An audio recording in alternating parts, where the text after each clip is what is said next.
আসসালামু আলাইকুম এভরিওয়ান, সবাই কেমন আছেন? আশা করি সবাই ভালো আছেন। তো আমি যাইতেছি গ্রাম অঞ্চলের গ্রামের বাজারে, পশু পাখির বাজারে। তো আজকে বাজার থেকে কিভাবে হাঁস মুরগা এবং কবুতর কিভাবে দামাদামি করে কিনতে হয় আমার খামারের জন্য, কবুতরের আর হাঁস মুরগার।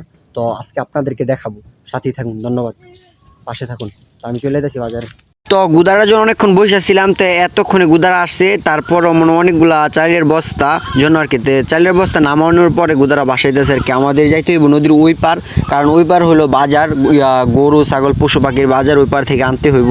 তো ওই পারে আইসা আপনার অটো তুললাম, অটো দেওয়া মানে যাইতে হইব বাজারে।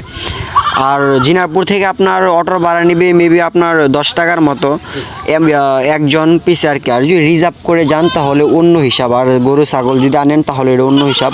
তো বাজারে গিয়ে আমার মনেই নেই কবুতর কেনার সময় ভিডিও করতে, সরি আপনাদেরকে বলি আবার। তো এই যে দেখতেছেন পিঞ্জের ভিতরে কবুতরগুলো, এক জোড় কবুতর আনছে আপনার 500 টাকা লাগছে, গাড়ি ভাড়া সহ মানে 550 টাকার মতো গেছে আর কি আমাদের এখান থেকে।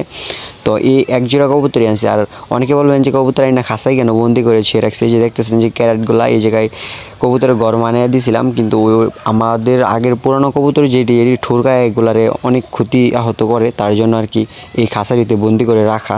নতুন ঘর বানায়া কবুতরে নতুন ঘরে দিমো আর কি, বুঝছেন।